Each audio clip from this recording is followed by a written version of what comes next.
Okay, guys, we are here today with some of our friends we met while we had our motorhome, Brandon and Kerensa, who are now part of a RV club called Escapees, and hopefully they'll tell us a little more about that in a bit. But we feel really lucky to have them. They've been full-time RVers for 6 years. Is that right?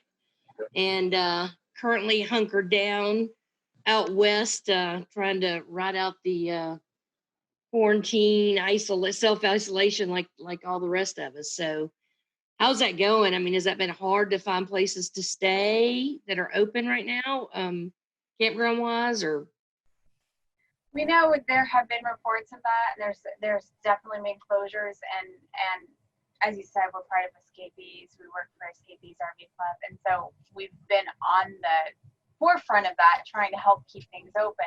For us personally, we got ahead of it, so we were lucky in that way, where we actually went to one of the Escapees co-ops and stayed, and then we were able to kind of what we call mooch dock with friends in their driveway. That way we knew we'd have a spot here that we could stay. So we've been all right.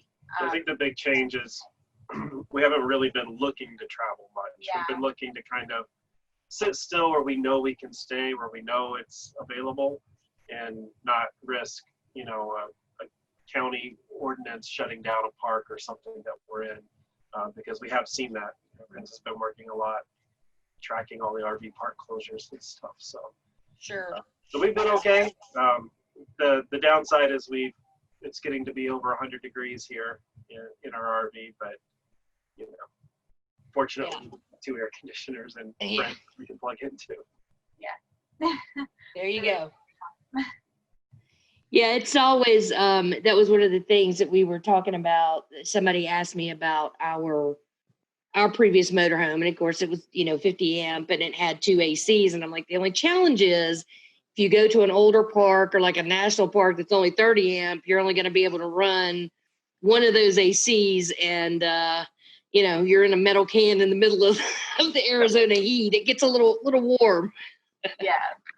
So yeah, we don't run both of ours often, but when we need it, it's really nice to have. And we've had one of ours fail, so it's nice to have a backup and not have to like run off and get your air fixed real quick. Sure. So and you guys have a Class A, a gas Class A, correct? Is it gas? Yeah. Yeah, it's a gas Newmar Baystar, and we had a diesel, 40-foot diesel before this one. Okay. This one's it's a smaller, it's 30-foot motorhome, so okay. A little smaller, a little more nimble for us, but still has that bigger Class A feel for most people. Sure. Yeah. Sure. Well, let's talk a little bit about that. I mean, if we've got people who are going to be new to RVing or maybe even looking to rent, obviously there's every size and shape you can imagine. What would be your best advice to people in terms of finding the right size? I think something we talk about a lot is the RV is a tool for what you want to do. So first figure out what you want to do. Right. If you want to go sit in a resort for 6 months as a snowbird, then a big RV that's super comfortable is probably going to feel really nice. If you want to get off the beaten path and get to places other people can't get to, then smaller is going to get you there. Yeah. If you're running and it's like you're really looking just to go somewhere and have that adventure of like going and hiking, like you're planning to be out and all you're planning on doing is sleeping in there, and you've never driven something like this before, like don't get in over your head. Maybe start out with something 30 foot or less, right, so that you can get a feel for it. And just as many beds as you need. If you have kids, you're going to want to make sure they have a place to sleep. And it's tempting to try to buy your last RV first. A lot of people give that advice, but it's really hard to do. I don't know many people who are still on their first RV. So the better way might be to buy something cheap and get out and figure out what you like. Because what you think you like will change. We were very much city people before we started. We still are in a sense, but we much prefer to be out in the boondocks away from everything. So that that big fancy diesel we bought up first, thinking that's our lifestyle, wasn't. All of the people we met and the people we wanted to hang out with, they were in little RVs and cool little spots, and we wanted to go be next to them. So that was a big driver. And the renting an RV, as you talked about, is a good way to kind of test out different styles too. And get a sense of what it is that you want. So you can go online and look at them and get a feel for, I think this is what I would like, and go rent it and go take a trip in it.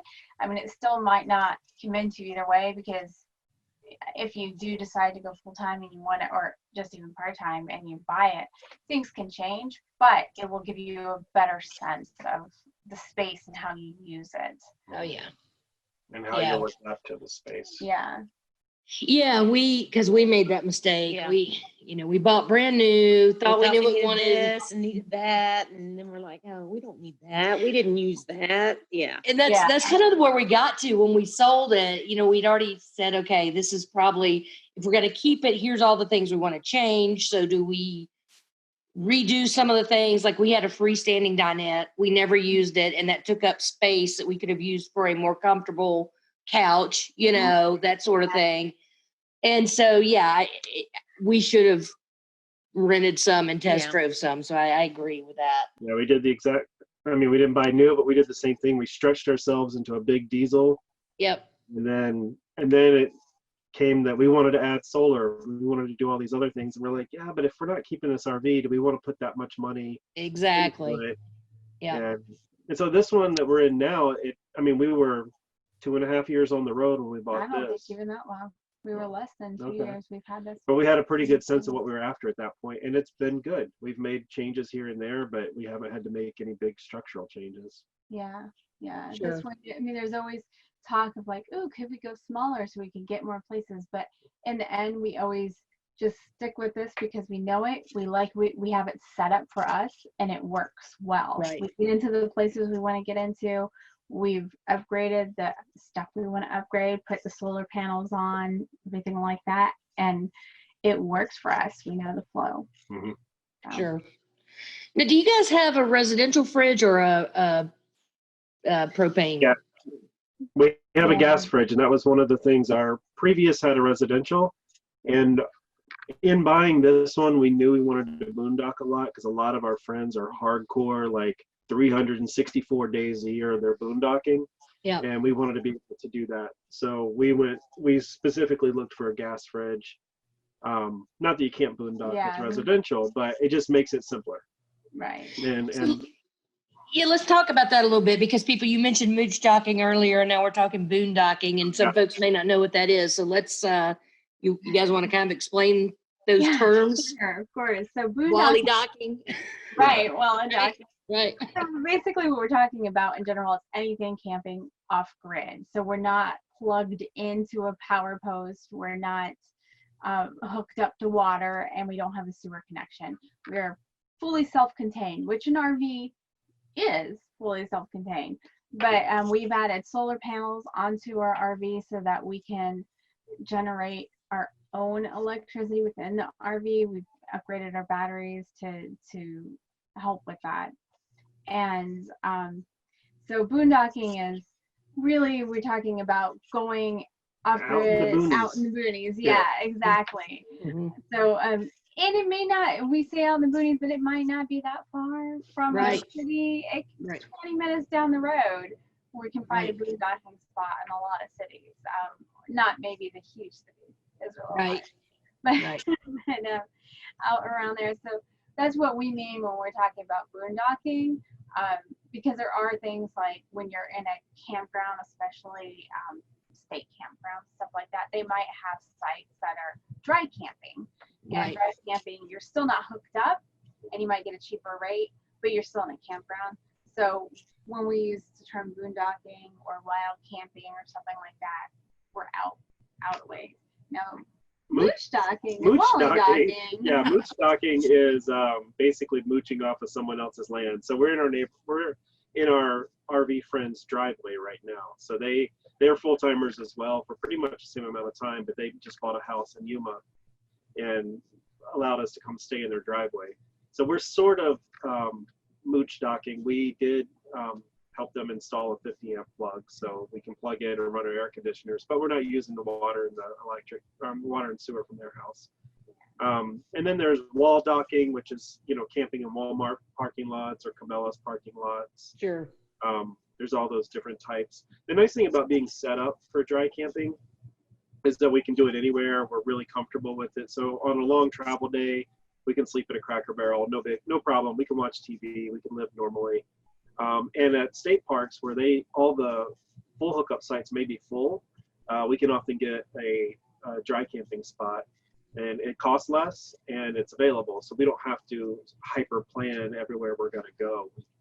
We're pretty sure we can find something. Sure. And then when you do that at state parks and things like that, you would still have the access to the facilities like the showers and all that, right. too. So, yeah, and most of the state facilities or county government parks, they're going to have dump stations on the way in and out. So, you can usually come in with empty tanks and stay. This RV for us, 10 days is pretty comfortable, and we can do 2 weeks pretty easily. Okay. All right. So let's talk just a second though about the gas. Is it pure gas fridge, or is it like a 2-way or 3-way or whatever they call it on your fridge? It runs on 120 or it runs on gas. And when it's on gas, it still needs 12-volt power just to run the computer. You can't not have any power, but when it's on gas, it barely uses any power at all. So is it because we had a residential fridge, and I think that's a little bit of a scary thought for other people. Like, how do we make this work? Of course, unless they're not hooked up, it doesn't matter. I mean, if they're hooked up, it runs like a normal electric fridge, right? Right.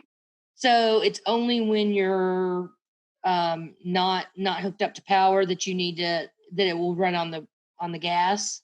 Right. So when we're driving, we can run it and keep the fridge on, and then when we're off grid, we just keep it on. It's not been turned off in years. Okay. I think the downsides to it are there's less space inside because there's more mechanics behind it to make it work. And that was a big fear because we had a normal residential fridge in our previous RV, and then we went to a regular small 8 cubic foot, not even the double door gas fridge, just a single door gas fridge. We're like, are we gonna make this work? And it worked. The Jenga got it all in there, and you don't put full pizza takeout boxes. You have to wrap things in foil.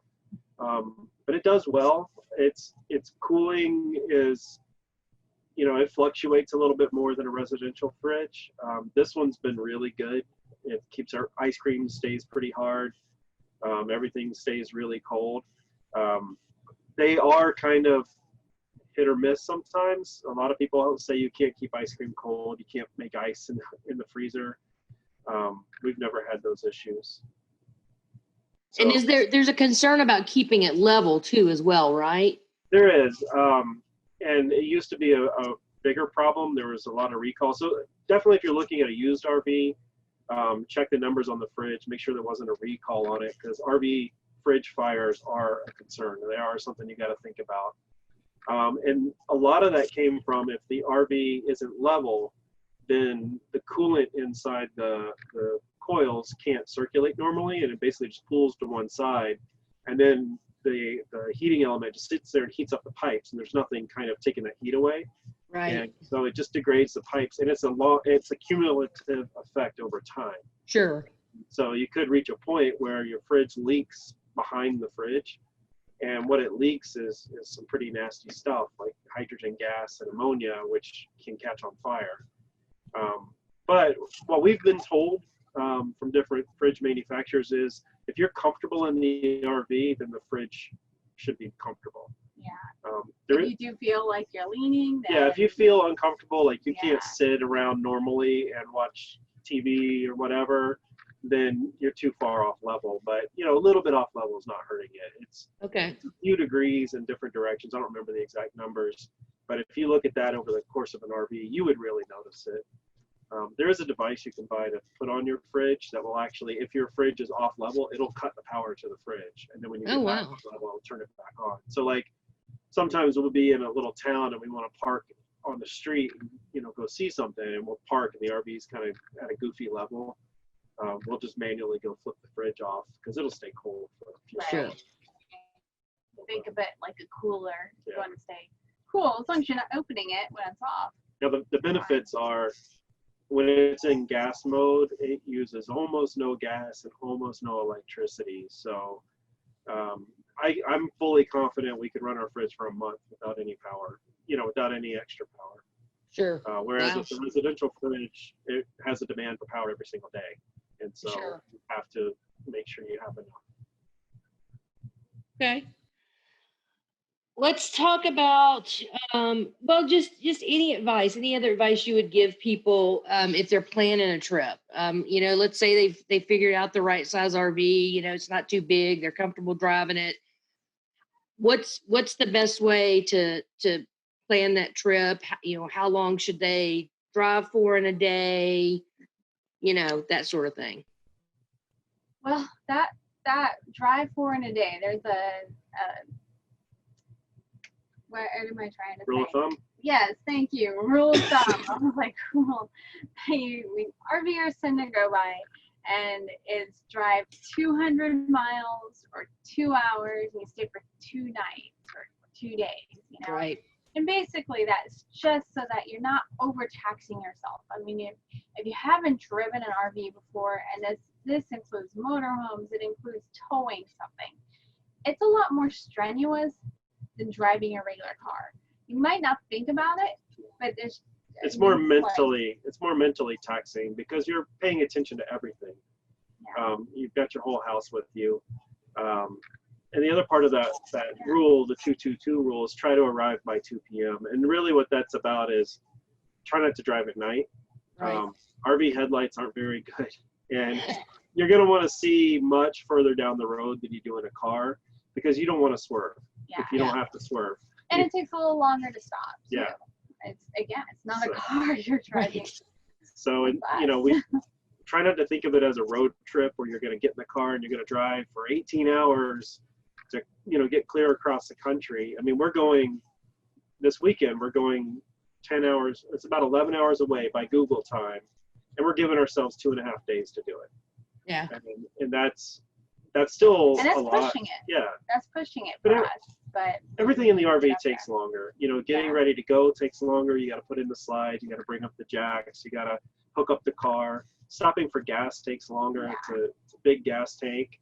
You got to get pulled in the right. Maybe you can't find a spot at first. And all those little stops just take way longer than they do in a car. And the 2 days is just so that you can actually enjoy where you're going. So if you're just doing a weekend trip, then you're not going to necessarily be, I got to make a stop somewhere. But what you probably want to do is not go too far. Right. You'll try to push yourself and go 5 hours away because that might, for 2 days, might be a little much. Start out going an hour away or something like that. We do see people that have their whole bucket list of every single stop, and maybe they're in Atlanta and they're like, okay, I've got 2 weeks and I want to see the Grand Canyon, the Smoky Mountains, the Rocky Mountains, Yellowstone, and they're just every single day moving and moving and moving, and that's not going to make you like RVing. Yeah. Not relaxing. It's better to kind of get to a spot, enjoy the spot. There's a lot more than just the big tourist attractions everywhere you go. And, just take off a little bite and realize it's still going to be there when you come back. Sure. You got any other questions? I mean, no, I think you're hitting them. Let's talk just a little bit about escapees, and then there's a division subsidiary of escapees called Escapers, which is I think how we connected, maybe Instagram or something like that initially, right? Yes. I do remember meeting you guys for the first time in Death Valley. Yep. Yeah. These people chased us and ran up to our car. And Yeah. You had stalkers. Yeah. She took off. I didn't know where she was going. I'm like, what are you doing? She was gone. Escapers is fairly new, I keep saying, before it was around, but Escapees RV Club has been around for 42 years. Okay. So that has been a long-running club. And so, Escapees RV Club was founded to be a support network for RVers. And we now work for them full-time. Kerensa is the director of marketing and I'm the brand director for them. And I work on all other duties assigned is kind of the joke that I do everything else that needs to be done at times. But we, from almost day one of RVing, we became Escapees members because It was day one. they operate the largest private mail service in the country, and it's mainly catered to RVers. And then they also help you with setting up domicile in different states. So if you're going to live full-time in an RV and you don't have a home anywhere, and your RV is your home, you still need a driver's license. You still need to vote. You still, the government needs to know where to get you for your taxes and whatnot. Right. So they help out with that and help out with setting up domicile in Texas, Florida, and South Dakota. So that's pretty much why day one we drove to Texas and became Texas residents and got signed up with them. And then they have lots of events and They other have things events, too. they have education, so there's a lot of education for RVers to learn about RVs and about RVing and hopeful tips and things like that. Just kind of covers the spectrum. And one of the other big things is community. And so they have these events and they have stuff going on. And then 5 years ago, they did start Escapers. And Escapers it's a lifestyle group within Escapees that's focused on the working age RVer to give more resources in that way. So we're all Escapees, but we are Escapers, and that's really, we started going to some of the functions called convergences. So it was a little bit more relaxed setting, and we can meet others who were either just RVing part-time, like weekends, or full-time like we were, but they were of that working age. So sometimes they're working full-time, sometimes they're working part-time. Some people retired early, Sure. but it's kind of a different mindset than being like retired and going into it, where you have more free time during the day to do everything. Yeah, you'll find at Escapers events, most things don't start until 4 o'clock or so, and then they run later into the night. Whereas with Escapees events, the general Escapees events, they'll have things all day long because they're thinking of a more retired crowd. Sure. But it was a great way to meet a lot of people who were doing what we were doing, working out on the road and exploring the country by RV, but living a normal life in a way where you still work and you're doing other stuff, and not waiting until we were of retirement age. So we met so many people through that. We met a lot of people, and then we ended up working for them because we enjoyed it so much. We went to so many convergences. RVing's weird because people think like, well, if it's just the two of us out there, we're going to be lonely. It's just going to be us. But once you start like meeting people, and it's easier to meet people because you've got something in common. You've got RVing in common. You've got dumping your black tank in common. Everybody's got a story. We know way more people than we ever did then, and we talk to them a lot more than even people we did in our own town when we lived. Because you have to. In your own town, it's like, well, we'll get together for dinner someday. And you keep pushing it out. But in an RV, it's like if you're in the same town, then you meet, and then you're gone. So you have to take advantage of it. So community has kept us on the road. Yes. And I mean, I know Escapers, there's also full-time families where people are homeschooling their kids, right? So even these events, if somebody was interested in signing up for Escapers, I mean, there's kids, there's singles, married couples, just kind of, it runs the gamut, doesn't it? Absolutely. And there's even a new, what we call birds of a feather. So it's like special interest groups, right? Escapees, and there's a nomadic families group. So they can actually, they'll host their own events at times or tag along on a big event and just kind of have meetups within it. So, and they have whatever, if they have a newsletter or something, some kind of way that they connect, Right. And just, to put on our marketing hats, there's interest groups for pretty much anything you can think of. I mean, there's off-roading, there's astronomy, there's quilting, there's the nomadic families, there's groups out there, within the Escapees Club, but just in general, there's groups for everything. that you can imagine doing on the road. So it's easy to kind of find your people, which are RVers, and then find like your tribe, who is really you connect with. So, and we'll make sure and link down to escapee. For us, when we were researching to start RVing, and I found, I think it was right when Escapers started, because it was before the first 10 tattoos and all that. You remember all that? Yep. So it was before all that. But, I will say for us, I mean, we obviously ran into you guys out west, and that was before we even had our RV. We were just getting ready to buy it, I think, or it was on order. And, just different people all over when we traveled. And just so everybody knows, I mean, talking about sense of community and people helping. When we moved here to this house in Indiana, we had our motorhome out front and we couldn't get the slot in. And Brandon drove like an hour and a half to come help me, get it figured out. And I don't know that we ever really figured out what it was, but we got it in. So, Yeah, I can't even remember figuring out how it worked, but I do remember it worked. Yeah. Then we took the steering stabilizer off too. Yeah. We did. So, so these guys have been super helpful for us, and we really appreciate you guys taking the time today to talk to us and help us out. And, who knows, we may see you on the road sooner than we thought. Well, we're out here. And even though the club's not doing a lot of in-person events at the moment, everybody switched gears real fast. There's a lot of virtual stuff going on. So they've got live bands playing, and they've got happy hours and games, and doing a virtual 5K this weekend. So there's lots of Nice. Nice. Keeping the party going as best we can. Sure.